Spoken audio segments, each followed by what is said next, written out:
እሞሳናሁ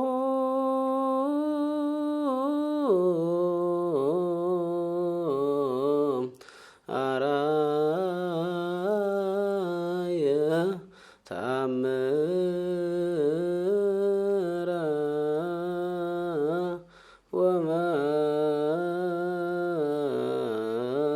ወመንክራ ዘይተገ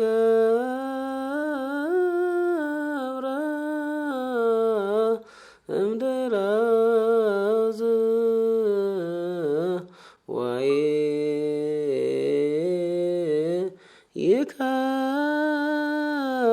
ይከውን እምድረዝ የዘንባባ ዝንጣፊ ይዘን የምናመሰግነው የዓለም መድኃኒት ዓለምን የሚያድናት መድኃኔ ዓለም ኢየሱስ ክርስቶስ ባለ ድሉ ባለ ግርማ ሞገሱ ጠላታችንን የሚቀጠቅጠው የሚያቸንፈው የሴቲቱ ልጅ ራስን ይቀጠቅጣል የተባለው የድንግል ማርያም ልጅ ኢየሱስ ክርስቶስ ወደ ኢየሩሳሌም በሚገባበት ሰዓት አይሩግና ሕፃናት ጠላታችንን ሞትን የሚቀጠቅጠው የዳቢሎስን አሰራር የሚያፈርሰው የዕዳ ደብዳቤያችንን የሚቀደው ከሲኦል ወደ ገነት ከሞት ወደ ሕይወት ከባርነት ወደ ልጅነት የሚያሸጋግረን የነጻነታችን አባት የድላችን ሞገሳችን መጣ ሲሉ ዘንባባ ዝንጣፊ ይዘው ልብሳቸውን እያነጠፉ አመስግነውታል። አያችሁ ወይ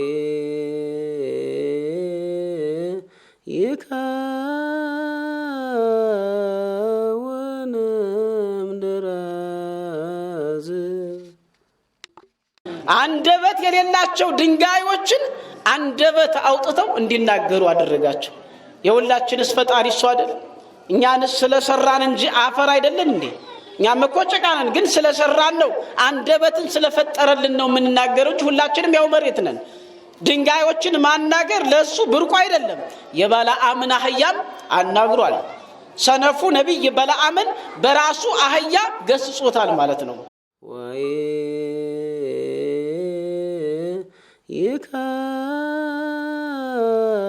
ይከውን እምድረዝ በስመ አብ እንደገና በስመ አብ ወወልድ ወመንፈስ ቅዱስ አሐዱ አምላክ አሜን። ቡሩክ ዘይመጽእ በስመ እግዚአብሔር ባረክናክሙ እምቤተ እግዚአብሔር። በእግዚአብሔር ስም የሚመጣ የተባረከ ነው። ከእግዚአብሔር ቤት መረቅናችሁ ይላል። የመረጠን ያከበረን የአባቶቻችን አምላክ አምላካችን ልዑል እግዚአብሔር እንደ ኃጢአታችን ሳይሆን እንደ በደላችን ሳይሆን በበዛው ምሕረቱና ቸርነቱ ዕድሜ ለንስሐ ሰጥቶ መዋዕለ ጾማችንንም ባርኮ ለዚህ ለሆሳዕና በዓል አድርሶናልና ስሙ ለዘላለም የከበረና የተመሰገነ ይሁን። እግዚአብሔር የከበረና የተመሰገነ ይሁን።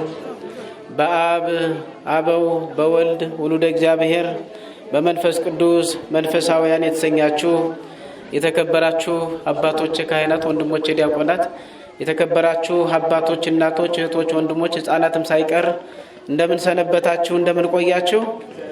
አሜን። አምላካችን ልዑል እግዚአብሔር ስሙ ለዘላለም የከበረና የተመሰገነ ይሁን። እንኳን አደረሳችሁ።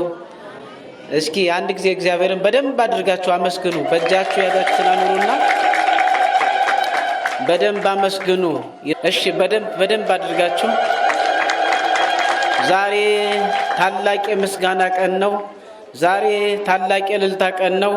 እማፈ ደቂቆ ሕፃናት አስተዳሎከ ስብሐተ በእንተ ጸላኢ ከመትንስቶ ለጸላኢ ወለገፋኢ። ከሕፃናትና ከሚጠቡት አፍ ምስጋናን ለአንተ አዘጋጀ ከመትንስቶ ለጸላኢ ጠላትን ታፈርሰው ዘንድ የሚል ቃል የተፈጸመበት ሕፃናትና አረጋውያን የዘንባባ ዝንጣፊ ይዘው ልብሳቸውን እያነጠፉ አምላካቸውን ያመሰገኑበት አምላካቸውን የተቀበሉበት የዓለምን የመዳን የምስራች የተቀበሉበት ያዩበት ዕለት ነውና በድጋሚ እንኳን አደረሳችሁ፣ እንኳን አደረሰን። እግዚአብሔር የተመሰገነ ይሁን። እሺ፣ እግዚአብሔር አምላካችን እንደፈቀደ መጠን የምንቆይበት ርዕስ ለጌታ ያስፈልገዋል። እስኪ ለጌታ እናስፈልገዋለን በሉ። ሁላችሁም ለጌታ እናስፈልገዋለን፣ ለጌታ እናስፈልገዋለን። የሉቃስ ወንጌል ምዕራፍ 19 ቁጥር 34 ላይ የሚገኝ ቃል ነው። ማቴዎስ 21 ቁጥር 3ም በድጋሚ ይገኛል። የትምህርታችን መሰረታዊ ዓላማ ሁላችንም ለጌታ እንደምናስፈልገው ማስገንዘብና ማስረዳት ነው። ሁላችንንም እግዚአብሔር ይፈልገናል። ዝሙት የሚፈጽሙትንም፣ የሚሰርቁትንም፣ የሚገድሉትንም፣ ደም የሚያፈሱትንም ሁሉንም ፍጥረት እግዚአብሔር ይፈልጋል። እንዴት የሚለውን በትምህርታችን ውስጥ እናገኛለን። ሁላችንም ግን ለማን እናስፈልገዋለን? ለጌታ ለእግዚአብሔር እናስፈልገዋለን። ተናጋሪዎቹ ለጌታ ያስፈልገዋል ብለው የተናገሩ መጀመሪያ ቃሉን የሰጣቸው መድኃኔዓለም ኢየሱስ ክርስቶስ ነው። መጀመሪያ ቃሉን የተናገረው ለጌታ ያስፈልጉታል፣ ያስፈልገዋል ብላችሁ ተናገሩ ብሎ መልእክቱን የሰጣቸው መድኃኔዓለም ኢየሱስ ክርስቶስ ነው።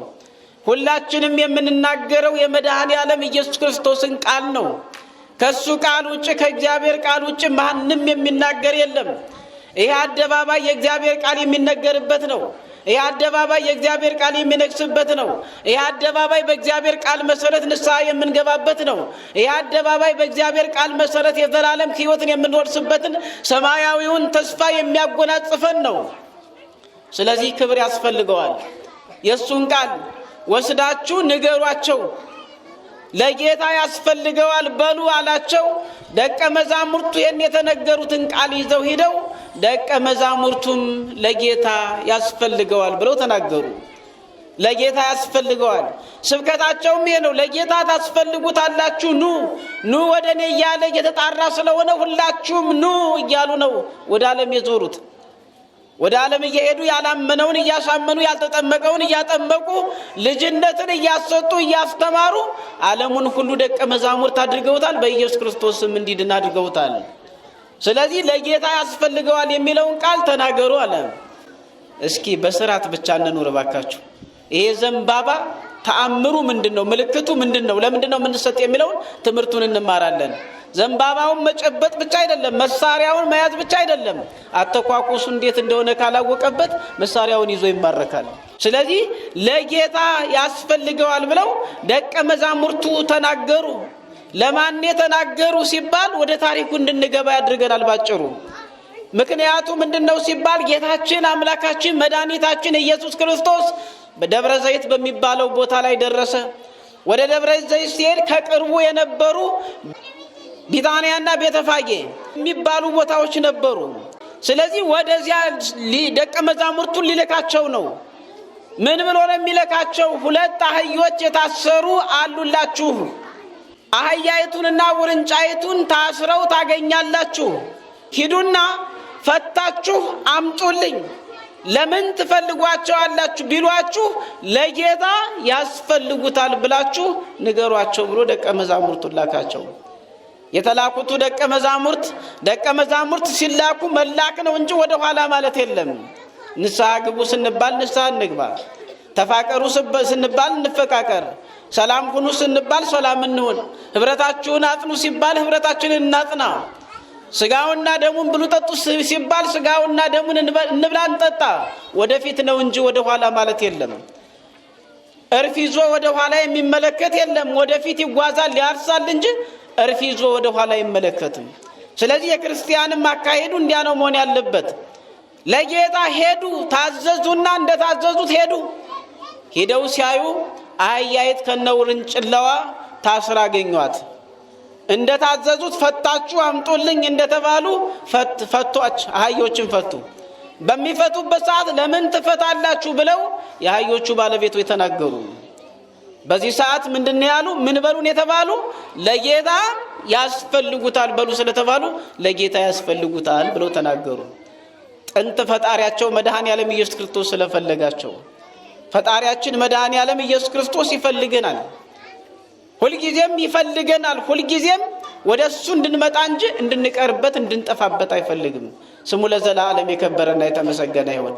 ምክንያቱ ምንድነው ሲባል እርሱ መሐሪ ስለሆነ እርሱ ይቅርባይ ስለሆነ፣ እርሱ ቻይ ስለሆነ፣ እርሱ ታጋይ ስለሆነ፣ እኛ ደግሞ ልጆቹ ስለሆነ ልጆቹ እንዲጠፉ ማን ይፈልጋል?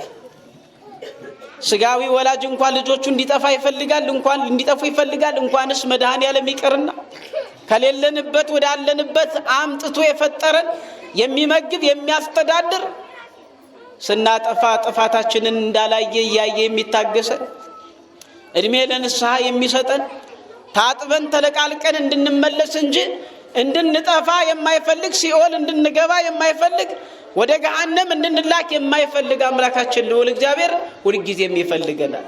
ይሄ ቃል ያስደስታችሁ? ያስደስታል? አያስደስትም?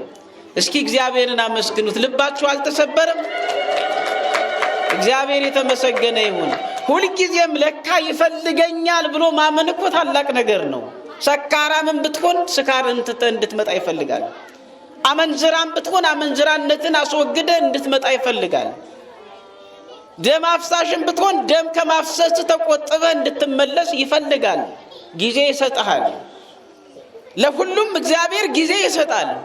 እግዚአብሔር ኃጢአታችንን እንጂ እኛን ጠልቶን አያውቅም። ስሙ ለዘላለም የከበረና የተመሰገነ ይሁን። ስለዚህ ለጌታ ያስፈልጉታል ብለው ደቀ መዛሙርቱ ተናገሩና አህዮችን ፈተው አመጡ ይላል። ተፈተው ከመጡ በኋላ በተአምር በሁለቶችም አህያዎች ላይ ሆኖ ኢየሱስ ክርስቶስ ወዴት ሄደ ይላል? ወደ ኢየሩሳሌም ሄደ።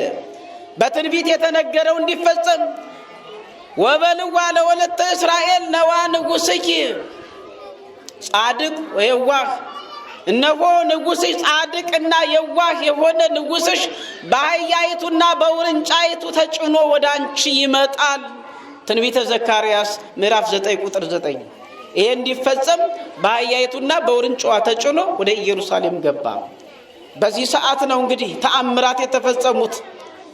በዚህ ሰዓት ነው ይሄ ማን ነው ብለው ሁሎችም ጠየቁ። ይሄማ የናዝሬቱ ኢየሱስ ክርስቶስ ነው የሚባለውን በሰሙ ሰዓት ሕፃናትና አረጋውያን ይሄን ያዛችሁትን ዘንባባ ይዘው ዘንባባ እየተነጠፉ ልብሳቸውን እያነጠፉ መድኃኔዓለም ኢየሱስ ክርስቶስን እልል ብለው ሆሳዕና በአርያም ሆሳዕና ለዳዊት ልጅ እያሉ እያመሰገኑ ተቀበሉት። እግዚአብሔር ስሙ ለዘላለም የተመሰገነ ይሁን። ስለዚህ ዘንባባውን የምንይዘው የነሱ ምሳሌ ነው።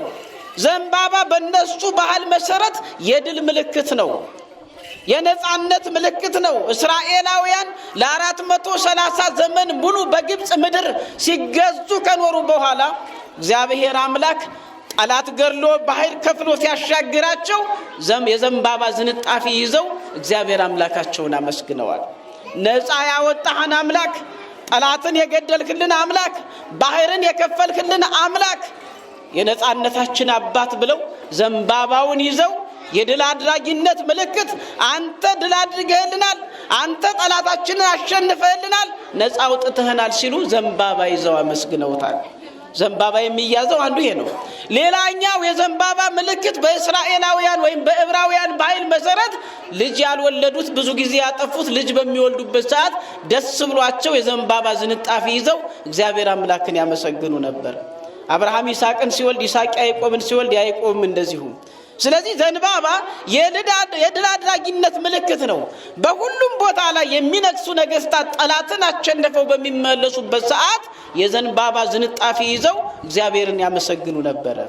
ለዚህ ነው እንግዲህ ዛሬ የዘንባባ ዝንጣፊ ይዘን የምናመሰግነው የዓለም መድኃኒት፣ ዓለምን የሚያድናት መድኃኔዓለም ኢየሱስ ክርስቶስ ባለ ድሉ ባለ ግርማ ሞገሱ ጠላታችንን የሚቀጠቅጠው የሚያቸንፈው የሴቲቱ ልጅ ራስን ይቀጠቅጣል የተባለው የድንግል ማርያም ልጅ ኢየሱስ ክርስቶስ ወደ ኢየሩሳሌም በሚገባበት ሰዓት አይሩግና ሕፃናት ጠላታችንን ሞትን የሚቀጠቅጠው የዲያብሎስን አሰራር የሚያፈርሰው የዕዳ ደብዳቤያችንን የሚቀደው ከሲኦል ወደ ገነት ከሞት ወደ ሕይወት ከባርነት ወደ ልጅነት የሚያሸጋግረን የነጻነታችን አባት የድላችን ሞገሳችን መጣ ሲሉ ዘንባባ ዝንጣፊ ይዘው ልብሳቸውን እያነጠፉ አመስግነውታል። አያችሁ፣ ለአህያይ ጭምር አንጥፈውላት አህያይትም እየተረማመደችበት። እኔ እንዲያው አህያ የሚለው ስድብ ነው የሚገርመኝ። አህያይት እኮ የተከበረች ናት። መድኃኔዓለም ኢየሱስ ክርስቶስን ለመሸከም የበቃች ናት። በአህያ የሄደበት ምሳሌ አለው። በእነሱ ባህል መሰረት አንድ ሰው በፈረስ ወይም በበቅሎ ሆኖ ጦር ይዞ በሚንቀሳቀስበት ሰዓት ጦርነት እንዳለ ምልክት ነበረ። ከዛ በኋላ ጦርነት አለ ብሎ ህዝቡ ለጦርነት ይዘጋጅ ነበር። ነገስታቱ በአህያ ላይ ሆነው መነሳነሳቸውን ለብሰው ከታዩ ደግሞ የሰላም ዘመን ነው ብሎ መናገር ነበር፣ አዋጅ ነበር፣ ምልክት ነበር። ተመልከቱ። ስለዚህ የጊዜያዊ ሰላም ሳይሆን የዘላለማዊ ሰላም አባት እውነተኛውን ሰላም የሚሰጠው ለዓለም ሁሉ እውነተኛውን ሰላም የሚያሰፍነው የተማረከውን ዓለም ነፃ የሚያወጣው መድኃኔዓለም ኢየሱስ ክርስቶስ ወደ እነሱ ሲገባ ወደ ኢየሩሳሌም ሲገባ በፈረስ አይደለም፣ በበቅሎ አይደለም። በምን ላይ ተጭኖ ነው የገባ? በአህያ ላይ ተጭኖ ነው የገባ። ተመልከቱ። ሰላምን ይዤላችሁ መጥቻለሁ። ነገስታቶቻችሁ እንደሚያሳዩአችሁ እንደሚነግሯችሁ ጊዜያዊ ሰላም አይደለም፣ እኔ የምሰጣችሁ ሰላም ግን ዘላለማዊ ሰላም ነው ሲል በአህያ ላይ ተጭኖ ወደ ኢየሩሳሌም ገብቷል። በዚያ አይሩግ ሕፃናት ማፈደቂቅ ከሕፃናትና ከሚጠቡት አፍ ምስጋናን አዘጋጀህ መዝሙር 8 ቁጥር 2 ላይ ተብሎ እንደተጻፈ ልክ ሕፃናትም ቅድም ሲያመሰግኑ እንደሰማችኋቸው ሕፃናት ልብሳቸውን እያነጠፉ የዘንባባ ዝንጣፊ ይዘው አረጋውያን ሁሉ ያመኑት ሁሉ እያነጠፉ አመሰገኑት። ልብስ የተባለው ልባችን ንጹህ ነው ወይ? ልባችንን አንጽተናል? ተዘጋጅተናል? ዛሬ ሆሳዕና ደርሷል። ጾመናል፣ ጾሙን አሳልፈናል። የጾሙን ሰዓት ገና ህማማትም እየመጣ ነው። እርሱ ታሞ የእርሱን ህማም በምናስታውስበት ሰዓት አንበላም አንጠጣም በሚለው እንራባለን እንጣማለን ህማሙን እናስታውሳለን የሚለው እንዳለ ሆኖ ስንጾም እንዴት አድርገን የጾም? ከአልኮል ተለይተን ነው? ከነገር ተለይተን ነው? ከጥላቻ ተለይተን ነው? ከክፍፍል ተለይተን ነው? ንጹህ ልብስን እንዳነጠፉለት እኛ ልቡናችንን ንጹህ ልብስ አድርገነዋል? ትንሣኤ እየመጣ ነው። ትንሣኤን ስንቀበል አሁን ስጋውንና ደሙን እየበላን ነው ወይንስ በበሬና በከብት ስጋ ነው የምንቀበለው? ታርቀን ነው? አንድ ሆነን ነው? ይሄ ታላቁ የህይወታችን መሰረት ስለሆነ ልንተገብረው የሚገባ ነው። ከነሱ መካከል ነበሩ ደግሞ ክፎች። ደቀ መዛሙርቱ ወደ ኢየሱስ ክርስቶስ ቀረቡና ሁሉም ሆሳዕና በአርያም ሆሳዕና ለዳዊት ልጅ እያሉ ሲያመሰግኑት ወደ ኢየሱስ ክርስቶስ ቀረቡና ምን እያሉ ነው እነዚህ ይሄ ህዝብ ምንድነው የሚል? እባክህን ዝም አሰኘው ብለው ግሳጼ ያቀረቡ አይሁድ ደግሞ ተመልከቱ። አለማመን ከባድ አይደለ? ስንዘምር የሚቀኑ አሉ፣ በዝማሬው በአምልኮት የሚቀኑ አሉ። እነዚህ ያልታደሉ ናቸው። እነዚህ መንገዳቸው ጠማማ የሆነ ራሳቸው በራሳቸው ፈርመው ለገሃነም ሊሰጡ የተዘጋጁ ናቸው። እንዴት በአምልኮ ይገባሉ? ሰው ሲዘምር አብሮ መዘመር ነው። እላችኋለሁ ሁልጊዜ በጌታ ደስ ይበላችሁ፣ ደግሜ እላችኋለሁ ሁልጊዜ በጌታ ደስ ይበላችሁ ይላል ፊልጵስዩስ 4:4 ላይ። ስለዚህ እዚህ ስናመልክ በእግዚአብሔር እንደሰታለን። እዚህ ስንመጣ በእግዚአብሔር ሁሉን እንዘነጋለን። እግዚአብሔር ተስፋችን እንደሆነ በማመን አይደለም ምድራዊ ተስፋ ሰማያዊ ተስፋችን እንደሆነ በማመን እንደሰታለን። እዚህ እየጸለየ የሚከፋል፣ እዚህ እየዘመረ ስለመከፋት ስላለማግኘት የሚያወራል እግዚአብሔር ይፈጽምልናል ብለን የመጣን ስሙ ለዘላለም የከበረና የተመሰገነ ይሁን። ስለዚህ ዝም አሰኛቸው ብለው ተናገሩ። ለምን ማመስገን አለብን እንጂ ለምን ዝም እንላለን? እናመስግን እንጂ አምላካችን ያደረገልን በማስታወስ አምላክ ሲሆን በላይ በሰማይ ኪሩቤል የማይወስኑት ሰማያውያን መላእክት ቅዱስ ቅዱስ ቅዱስ የሰራዊት ጌታ እግዚአብሔር ሆይ ምስጋና በሰማይና በምድር የመላ ነው፣ አንተ አሸናፊ ነህ፣ አንተ ልዑል ነህ፣ አንተ ሁሉም መጋቢ ነህ እያሉ ያመሰግኑታል። 24 ሰዓት ሳያርፉ ያመሰግኑታል። እኛ ስለ ጥቂት ደቂቃ እንዴት አናመሰግነው? ማመስገን አለብን። ስለዚህ ዝም አሰኛቸው አሉት። እናንተ ክፉዎች አለ እነዚህን ዝም ብታሰኟቸው ድንጋዮች ይጮሃሉ፣ ድንጋዮች ያመሰግናሉ አለ። በዚህ ሰዓት ድንጋዮች አፍ አውጥተው ሆሳዕና በአርያም ለሚኖር በሰማይ ለሚኖር ለሰው ልጅ ለእግዚአብሔር ምስጋና ይሁን ብለው ድንጋዮች አንደበታቸውን ከፍ አድርገው ተናገሩ፣ አመሰገኑ። እግዚአብሔር ስሙ ለዘላለም የተመሰገነ ይሁን። አንደበት የሌላቸው ድንጋዮችን አንደበት አውጥተው እንዲናገሩ አደረጋቸው። የሁላችንስ ፈጣሪ እሱ አይደል? እኛንስ ስለሰራን እንጂ አፈር አይደለን እንዴ? እኛም እኮ ጭቃ ነን፣ ግን ስለሰራን ነው። አንደበትን ስለፈጠረልን ነው የምንናገረው እንጂ ሁላችንም ያው መሬት ነን። ድንጋዮችን ማናገር ለሱ ብርቁ አይደለም። የበለዓምን አህያም አናግሯል። ሰነፉ ነቢይ በለዓምን በራሱ አህያ ገስጾታል ማለት ነው፣ የታምራት ባለቤት ስለሆነ። ስለዚህ ይሄን ተናገረ። ወደ ኢየሩሳሌም ቀረበ። ለኢየሩሳሌም ግን አለቀሰላት ይላል። ለኢየሩሳሌም አዘነላት ይላል። የኢየሩሳሌምን ጥፋት ተናገረ ይላል። ብታምኚ ሰላምሽ ዛሬ ነበረ። ሰላምኪ ሰላምኪ፣ ሰላምሽ እነሆ ዛሬ ነበረ። ሰላምሽ ወደ አንቺ መጥቶ ነበረ፣ ሰላምሽን አልተቀበልሽም አለ። ሰላምን እንያዝ፣ ሰላምን እናጽና። በሰላም ኑሩን የተባለ ሰላማችንን የምናናጋ ከሆነ እንጠፋለን። ከጥፋት ያድነን እግዚአብሔር አምላካችን። ስለዚህ ኢየሩሳሌም ያልተቀበሉትን ገሰጣቸው፣ ትጠፊያለሽ አለ እና ይህ ታሪክ የተፈጸመበት ነው። ወደ ምስጢረ ቃሉ ስንገባ ሁላችንም ለማን እናስፈልገዋለን? ለጌታ እናስፈልገዋለን። ትንቢተ ኢሳይያስ ምዕራፍ 1 ከቁጥር 16 ላይ ጀምራችሁ ብትመለከቱ የሚናገር እጅግ ማራኪ የሆነ ምንባብ አለ። ሁላችንም ለጌታ እንደምናስፈልገው፣ ሁላችንም ለአምላካችን እንደምናስፈልገው ሲናገር እንደዚህ ይላል። ታጠቡ፣ ሰውነታችሁንም አንጹ፣ የሥራችሁን ክፋት ከዓይኔ ፊት አስወግዱ። ክፉ ማድረግን ተው፣ መልካም መስራትን ተማሩ። ፍርድን ፈልጉ፣ የተገፋውን አድኑ። ለድሃ አደጉ ፍረዱለት፣ ስለ መበለቲቱም ተሟገቱ። ኑና እንዋቀስ ይላል እግዚአብሔር። ኃጢአታችሁ እንዳለላ ብትሆን እንደ አመዳይ ትነጣለች፣ እንደ ደምም ብትቀላ እንደ ባዘቶ ትጠራለች ይላል። ኃጢአታችንን የሚያነጻልን መምጣታችንን መግባታችንን መዳናችንን እንጂ መጥፋታችንን የማይፈልግ ጌታ ስሙ ለዘላለም የከበረና የተመሰገነ ይሁን። ትንቢተ ኢሳይያስ ምዕራፍ 1 ቁጥር 16-19 እናንተ ደካሞች ይላል፣ እናንተ ደካሞች ሸክማችሁ የከበደ ሁሉ ወደ እኔ ኑ፣ እኔም አሳርፋችኋለሁ። ቀንበሬን በላያችሁ ተሸከሙ፣ ከእኔም ተማሩ፣ እኔ የዋህ በልቤም ትሑት ነኝና ለነፍሳችሁም እረፍት ታገኛላችሁ። ቀንበሬ ልዝብ ሸክሜም ቀላል ነውና ይላል ማቴዎስ 11 ቁጥር 28 ከፍጻሜ። ስለዚህ የኃጢአት ሸክም የከበደብን ሁሉ ወደ እሱ እንምጣ። የትኛውንም ኃጢአት እግዚአብሔር የማያነጣው ኃጢአት የለም የድፍረት ኃጢአት ካልሆነ በቀር።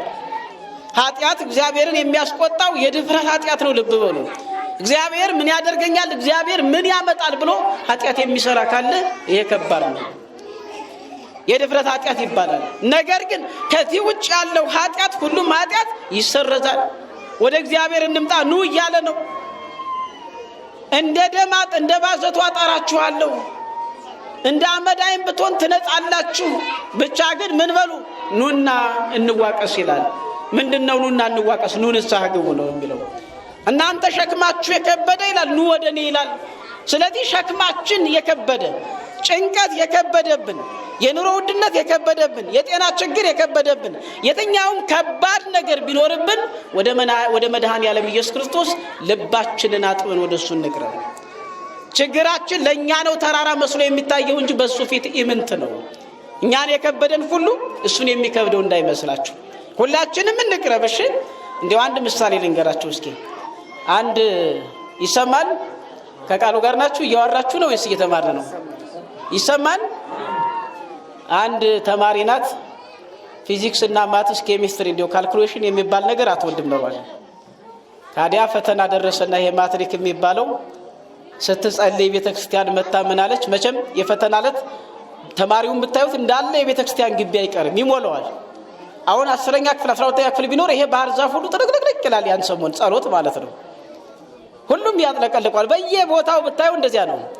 ታዲያ መጣችና እንዲህ ስትጸልይ ምን አለች? ጌታ ሆይ አደራህን እንደው ጂኦግራፊን፣ ሲቪክስን፣ አማርኛን፣ እንግሊዘኛን እንድትሰራልኝ፣ ማትስና ፊዚክስ እንኳን አንተም አትችላቸውም ማለት ይባላል። ተመልከቱ። ምን አድርጋ ነው? ለሷ ስለከበዳት ማትስና ፊዚክስም ለእግዚአብሔር ከባድ መስሎ ታያት። እንደዚህ አይነት አድርገናል። በእግዚአብሔር የኛ ችግር በእግዚአብሔር ፊት ኢምንት ነው። ለኛ ነው ተራራ መስሎ የሚታየን እንጂ ለእግዚአብሔር ምንም አይደለም። እግዚአብሔር ሆይ ሁሉን ነገር አስወግድልኝ ብለን ወደ እግዚአብሔር መቅረብ አለብን ማለት ነው። ስለዚህ ነው እናንተ ሸክማችሁ የከበደ ወደ እኔ ኑ ያቀልላችኋለሁ፣ እሸከምላችኋለሁ እኮ እያለን ነው። ሸክማችንን የሚያቀልልን የዋህ አምላክ እያለን ኃጢአታችንን የሚያነጻልን ይቅር ባይ አምላክ እያለን ከሱ ወደ ማን እንሄዳለን? እግዚኦ ሀበ መኑ ነሐውር እንዘ ቃለ ሕይወት ዘለዓለም ብከ የሕይወት ቃል የሆንህ አንተ እያለ ከአንተ ወዴት እንሄዳለን አለ። የትኛውም ችግር ይምጣብን ካንተ ወዴት እንሄዳለን? ወደ አንተ ነው እንበል። ችግርን የምትፈታ አንተ ነህ ብለን እናስታውቀው። መድኃኔዓለም ኢየሱስ ክርስቶስ ችግራችንን ይፈታል። ስሙ ለዘላለም የተመሰገነ ይሁን። የታሰረውን ፈቶ ማምጣት ይሄ ምስጢራዊ ቃል ነው። የታሰረ እያለ ፈታችሁ ምን በሉት አለ? አምጡት አለ። የታሰረ ማለት ምንድን ነው? የዓለምን በኃጢአት መታሰር ነው የሚናገረው። የዓለምን በኃጢአት መጎስቆል፣ የዓለምን በኃጢአት መውደቅ ይናገራል። መታሰር ማለት ይሄ ነው። ዓለም ዛሬ ታስሯል። በጥላቻ ገመድ ታስሯል። በዘረኝነት ገመድ ታስሯል። በችግር ታስሯል። ምን ያልታሰርንበት ነገር አለ? እሱ ብቻ ይፍታን። ስለዚህ የታሰረውን ፈታችሁ አምጡ አለ። የአህያው መታሰር ምን ይባላል ሲባል ዓለም በሙሉ ዕፀ በለስን በበላው አዳም ምክንያት ዓለም በሙሉ በኃጢአት ወድቆ ነበረ። ዓለም በሙሉ በኃጢአት ታስሮ ነበረ። ከሰው ልጅ ማንም የማን ወገን አንድም አልነበረም ከኃጢአት ንጹህ የሆነ። ኢሳይያስ 59 ላይ ገብታችሁ ተመልከቱት። አንድም አጣ ነው የሚለው። ዳዊትም ሲናገር እንደዚህ ነው የሚናገረው። እግዚአብሔር ከሰው ወገኖች ደግ እሱን የሚፈልጉ እንዳሉ ይመለከት ዘንድ ከሰማይ ሆኖ አየ ይላል። ሐስሩ ወረክሱ በምግባሪሆሙ አልቦ ዘይገብራ ለሰናይት አልቦ ወኢ አሐዱ በምግባራቸው ፈጽመው ጎሰቆሉ፣ ጠፉ። በጎ ነገርን የሚያደርጋት አንድም እንኳን አልነበረም ይላል። እግዚአብሔር ከዚህ ይሰውረን። እውነት በጎ ነገር ሲጠፋ ከባድ ነው። በጎ ነገር ልናደርግ ያስፈልጋል። ስለዚህ ኢየሱስ ክርስቶስ ከመምጣቱ በፊት ለ5500 ዘመን የሰው ልጅ ምን ሆኖ ነበረ? በኃጢአት ውስጥ ወድቆ ነበረ። የሰው ልጅ ሁሉም ታስሮ ነበረ። ስለዚህ ያንን ፈታችሁ አምጡልኝ ማለት ደግሞ ለደቀ መዛሙርቱ ስልጣንን መስጠት ነው። ለሐዋርያት ስልጣንን መስጠቱ ነው። ዛሬ አባቶቻችን እግዚአብሔር ይፍታህ የሚሉበት ምክንያት ይሄ ነው። በማቴዎስ ወንጌል ምዕራፍ 16 ላይ ቁጥር 19 እንደዚህ ይላል፣ የመንግስተ ሰማያትን መክፈቻዎች እሰጥሃለሁ፣ በምድር የምታስረው ሁሉ በሰማያት የታሰረ ይሆናል፣ በምድርም የምትፈታው ሁሉ በሰማያት የተፈታ ይሆናል ይላል ማቴዎስ 16:19። ይሄንን ለሐዋርያው ለቅዱስ ጴጥሮስ የሰጠው ቃል ነው። አባቶቻችን ይህድግ ይፍታህ ያንጽህ ይቀድስ ኢየሱስ ክርስቶስ እያሉ ዛሬ የሚያስሩት የሚፈቱት ይሄ ስልጣን ስላላቸው ነው። ተመልከቱ። ስለዚህ ፈታችሁ አምጡልኝ ማለት ለሐዋርያት ከዚያም ለአባቶቻችን ካህናት የመፍታት የማሰር ስልጣን መስጠቱን ያመላክታል ነው። እሱ ፈቶ ማምጣት አይችልም። ነገር ግን ለነሱ ስልጣኑን እንደሰጠ በእነሱ በኩል እንዳደረገላቸው የሚያመላክት ቃል ነው። ለዚህ ነው የኢትዮጵያ ኦርቶዶክስ ተዋሕዶ ቤተክርስቲያን ካህናት አባቶቻችን ይፍታህ ያንጽህ ወይ ቀድስ እያሉ ኢየሱስ ክርስቶስ ከኃጢአት ይፍታህ፣ ኢየሱስ ክርስቶስ ከኃጢአትሽ ይፍታሽ እያሉ የሚናዝዙት በዚህ ምክንያት ነው፣ በስልጣን ምክንያት ነው። ስለዚህ የታሰረውን ዓለም ፈታችሁ አምጡልኝ ማለት እየፈታችሁ እያስተማራችሁ የተጣላውን እያስታረቃችሁ ሰላም እያደረጋችሁ ኃጢአተኛውን ከኃጢአቱ እንዲመለስ እያደረጋችሁ አምጡልኝ አቅርቡልኝ ማለት ነው። ደቀ መዛሙርቱ ታዘዘው የታሰረውን ፈተው አመጡ። ዛሬም አባቶቻችን ካህናት ፍትሃት የሚያደርጉት በዚህ ምክንያት ነው። ዛሬም ቅድም ሲነበብ ምናልባትም ከንባቡ መርዘም ወይንም ደግሞ ስለደከማቸው ድምጻቸው ላይ ሰማ ይችላል እንጂ ጸሎተ ፍታት ሲያደርጉ ነበር። እጅግ በጣም የሚገርም ጸሎተ ፍታት ማለት ነው። በዚህ ሳምንት ሰው ቢሞት እንግዲህ ፍታት የለም፣ ዛሬ ተፈቷል ማለት ነው። ግን እግዚአብሔር ከሞት ይሰውረን፣ ትንሣኤን እንድናይ አምላካችን እግዚአብሔር ይርዳን። ስለዚህ ፈታችሁ አምጡልኝ የሚለው ምሳሌ ይሄ ነው። ሌላኛው ተፈቶ በመጣው ላይ ኢየሱስ ክርስቶስ መቀመጡ ምንድን ነው? ተፈቶ በመጣው ውርንጫ ላይ ወይም አህያ ላይ ማን ተቀምጧል? መድኃኔዓለም ኢየሱስ ክርስቶስ ተቀምጧል። በተፈታው ላይ ነው ወይስ በታሰረው ላይ የተቀመጠው? እስኪ ተናገሩ። በተፈታው ነው በታሰረው ላይ? እኛ ተፈተናል፣ ታስረናል። ምስጢሩን ታያላችሁ እዚህ ላይ። መፈታታችንን ወይም መታሰራችንን ምስጢሩን ታያላችሁ። ስለዚህ በተፈታው አህያ ላይ ኢየሱስ ክርስቶስ መቀመጡ ደግሞ ሰውነታችንን ከኃጢአት ብናነጻ ሁላችንም የክርስቶስ ወይም የእግዚአብሔር ማደሪያዎች መሆናችንን የሚያሳይ ምስጢር ነው። ልብ በሉ። ሁላችንም ሰውነታችንን ካነጣን የማን ቤተ መቅደስ ነን? የማንን? ኧረ ተናገሩ። የማን ቤተ መቅደስ ነን? የእግዚአብሔር። እስኪ ተናገሩ። የማን ቤተ መቅደሶች ነን? የእግዚአብሔር። ስለዚህ የእግዚአብሔር ቤተ መቅደስ ከሆን የአልኮል ማጠራቀሚያ ያልሆነ እሺ፣ አልኮል የሚጠራቀምበት ወይም አተላ የሚጠራቀምበት ሌላ ነው አይደለ? የእግዚአብሔር ቤተ መቅደሶች ከሆን ዝሙት አንስራ። የእግዚአብሔር ቤተ መቅደሶች ከሆን ያላስቀመጥነውን አናንሳ። የእግዚአብሔር ቤተ መቅደሶች ከሆን አንገዳደል። እጃችን በንጹሃን ደም አይጨቅይ። የእግዚአብሔር ቤተ መቅደሶች ከሆን ዘረኞች፣ ከፋፋዮች አንሆን። የእግዚአብሔር ቤተ መቅደሶች ከሆን ክፉዎች አንሆን። የእግዚአብሔር ቤተ መቅደስ ምንድነው? ንጹህ መሆን አለበት። እንግዳ ይመጣል ሲባል ቤት ይጸዳል አይጸዳም? እየሳቃችሁ ነው አይደል? እንግዳ ይመጣል ሲባል ቤት ይጸዳል አይጸዳም? ይጸዳል። ለዚያ ለእንግዳው ክብር እኮ ነው። ታዲያ ሁሉንም የፈጠረ መድኃኔዓለም ኢየሱስ ክርስቶስ ወደኛ በእኛ የኛን ቤተ መቅደስ የሚያደርገን ከሆነ ቤተ መቅደስ የተባለው ሰውነታችን ሊጸዳ ያስፈልጋል አያስፈልገውም? ያስፈልጋል አያስፈልገውም? በንስሐ እናጽደው። ቆሻሻ ከሆነ ጥሎን ነው የሚሄድ።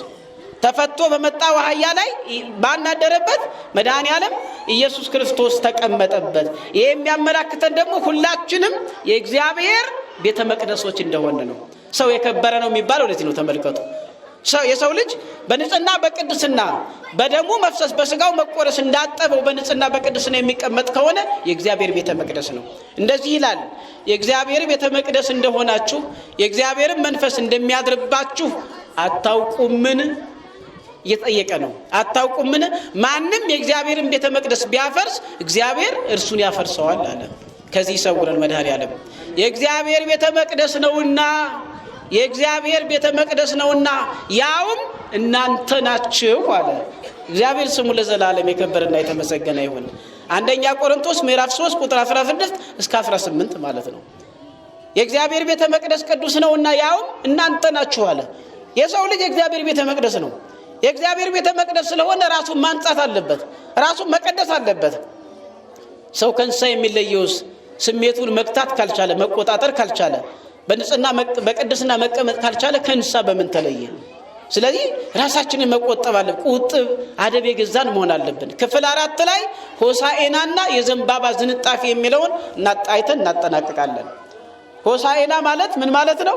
ሆሳዕና ማለት መድኃኒት ማለት ነው። ሆሳዕና ማለት እባክህ ኦ እግዚኦ አድንሶ ኦ እግዚኦ ሰርሶ፣ አቤቱ ጌታ ሆይ እባክህ አሁን አድን፣ አቤቱ ጌታ ሆይ እባክህ አሁን አቅና ማለት ነው። ሆሳዕና አንደኛው ሆሳዕና በአርያም የሚኖር ለእግዚአብሔር ልጅ ምስጋና ይገባል ማለት ነው። አንደኛው ምስጋና ነው። ሁለተኛው ደግሞ አድነን ማለት ነው። እባክህ አሁን አድን እንደተባለው እግዚአብሔር ያድነን። ብዙ ነገሮች አሉ፣ በብዙ ነገሮች ታመናል። ህመሞቻችንም እናውቃለን። ሊነገሩን የማይገባቸው ህመሞች በውስጣችን አሉ። ከነዚህ ነገሮች እንዲያድነን የእርሱ መልካም ፈቃድ ይሁንልን። ስለዚህ አድን ማለት ነው። መድኃኒቱ ስለቀረበ ነው። የሰው ልጅ 5500 ዘመን ሙሉ የጮኸው ጩኸት ነው ይሄ ሆሳዕና በአርያም። እባክህ አሁን አድን፣ እባክህ አሁን አቅና፣ ነባሂነ ከመዘይ ነባሂነ ኮነ፣ ጮህን ታድነናለን ብለህ ተናገርን፣ ነገር ግን አልዳንም። እባክህ አድነን፣ እባክህ ድረስልን አሉ። በሲኦል ውስጥ ስለነበሩ መከራው ስለበዛባቸው ስቃዩ ስለበዛባቸው አይደለም በሲኦል ውስጥ ሆነን ይቅርና እስኪ የታመመን ሰው በውስጣችሁ ሳሉት። የሕማም ቀናችንን እናስታውስ እስቲ። ምን ያህል ነው የሚከብደው? አንዱ ቀን ምን ያህል ነው የሚከብደው? እንኳን ለ5500 ዘመን ይቅርና ለታመመ ሰው አንድ ቀን ከባድ ነው አይደለም? አንድ ቀን ይቅርና አንድ ሰዓት እንኳን ከባድ ናት። እስኪ አስቡት እናቶቻችን ያችን የምጥ ጊዜ አስቧት እስኪ ምን ያህል እንደምትከብድ፣ ምን ያህል አስቸጋሪ እንደሆነች። እንኳን በሲኦል ውስጥ ሆኖ ቀርቶ፣ እንኳን በእሳት ውስጥ ገብቶ ቀርቶ፣ እንኳን ዲያብሎስ እየፎከረ እያሰቃየ ቀርቶ የምጥ ጊዜና የሕማም ቀን ሲታወስ ምን ያህል ይከብዳል። ያችን ቀን አይበለው ብላችሁ እኮ ነው የምታስታውሷት፣ ምርር ብላችሁ ነው የምታስታውሷት። ስለዚህ እባክህን አሁን አድን፣ እባክህን አሁን አቅና ይሉ ነበር በሲኦል ውስጥ ሆነው እየተሰቃዩ። አድነን ኦ እግዚኦ አድንሶ፣ እባክህ አሁን አቤቱ እባክህ አሁን አድን። ፈኑ እዴከ ወነአድነን ልጅህን ላክና ኃይልህን ላክ ክንድህን ላክ አድነን ይሉት ነበር። ኃይል ክንድ የተባለው ማን ነው? መድኃኔ ዓለም ኢየሱስ ክርስቶስ። ማን ነው ኃይል ክንድ? እስኪ ተናገሩ። ማን ነው ኃይል ክንድ? ማን ነው? ልጆች ማን ነው ኃይል ክንድ? እየሰማችሁ አይደለም? የሰንበት ተማሪዎች ኃይል ክንድ የተባለው ማን ነው? መድኃኔ ዓለም ኢየሱስ ክርስቶስ ነው። የሱን መምጣት ዓለም ይሻው ነበር። ለዚህ ነው እንግዲህ ዓለም የሚድንበትን ነገር ስላዩ የዘንባባ ዝንጣፊ ይዘው እየዘመሩ ሆሳዕና በአርያም ሆሳዕና ለዳዊት ልጅ እያሉ እያመሰገኑ የተቀበሉት በሲኦል ውስጥ ያለው የሰው ልጅ ሁሉ ከጠላቱ ከዲያብሎስ ነፃ የሚወጣበት ነፃ አውጫችን መድኃኔ ዓለም ኢየሱስ ክርስቶስ መጥቷል ብለው ነው ደስ እያላቸው የዘንባባ ዝንጣፊ ይዘው ያመሰገኑት። ገና ለመዳን እኮ ነው ይሄን ያመሰግኑት ያለ። እኔና እናንተ ግን በመዳን ዘመን ውስጥ ነው ያለን። ገና ለመዳን ገና ያድነናል። ገና ተሰቅሎ ገና ተገርፎ ገና ሙቶ ገና በመቃብር አድሮ ሞትን ድል አድርጎ ተነስቶ ያድነናል። የመዳናችን ቀን ደርሷል። አዳኛችንን አይተነዋል ብለው ነው ያመሰገኑ። ተመልከቱ። እኛና እናንተ ደግሞ ከሲኦል ነፃ በወጣንበት ከባርነት ልጅ በሆንበት ከሞት በዳንበት ዘመን ላይ ሆነን ይሄን የዘንባባ ዝንጣፊ ይዘን ስናስታውሰው ታሪኩን ማዳኑን ስንመሰክር እንኖራለን። ልክ ሰንደቅ ዓላማ ሲታይ ሯጮችን አይታችኋል። የኢትዮጵያን ሰንደቅ ዓላማ ይዘው ድል በሚያደርጉበት ጊዜ ምን ያህል እንደሚያለቅሱ አይታችኋል አይደል? ምን ያህል እንደሚያለቅሱ ሀገር ስለተሸከሙ ነው። መድኃኔ ዓለም ኢየሱስ ክርስቶስም የእኛን ኃጢአት ተሸክሞ እኛን ነፃ የሚያወጣን ስለመጣ የዘንባባ ዝንጣፊ ይዘው ልብሳቸውን እየጎዘጎዙ ያመሰገኑበት ዕለት ነው ዛሬ እንግዲህ። ስለዚህ ዘንባባውን ለምን ያዛችሁት ስትባሉ መቼም ያላመነ ሰው ቅጠል ለምን ትይዛለህ ሊል ይችላል። ወዳጄ ይሄ እኮ ምንድነው ትለዋለህ? የመዳን ምልክት የአዳኙ የመድኃኔ ዓለም የኢየሱስ ክርስቶስ የአዳኛችን ምልክት ነው። የመዳናችን ምልክት ነው። የድላችን ምልክት ነው። የድል አድራጊያችን ምልክት ነው። የአሸናፊያችን ምልክት ነው። ሞትን የገደለልን፣ የዕዳ ደብዳቤያችንን የቀደደልን፣ የዲያብሎስን አሰራር ያፈረሰልን፣ የተዘጋችዋን የገነት በር እውነት፣ መንገድ፣ ሕይወት ሆኖ የከፈተልን፣ ነፃነታችንን ያጎናጸፈን አምላክ ሲመጣ የተቀበሉበት ደስ ብሏቸው የተቀበሉበት ነው ብለን መመስከር አለብን ማለት ነው። ሆሳዕና። ስለዚህ ለጌታ ሁሉም ምን ይለዋል? ያስፈልገዋል። ለጌታ እናስፈልገዋለን በሉ። እንጨርስ። ለጌታ ምን እንለዋለን? ለጌታ እናስፈልገዋለን። እግዚአብሔር አምላክ ያስተማረን የመከረን ስሙ ለዘላለም የከበረና የተመሰገነ ይሁን። ወስብሐት ለእግዚአብሔር። ይቆየን።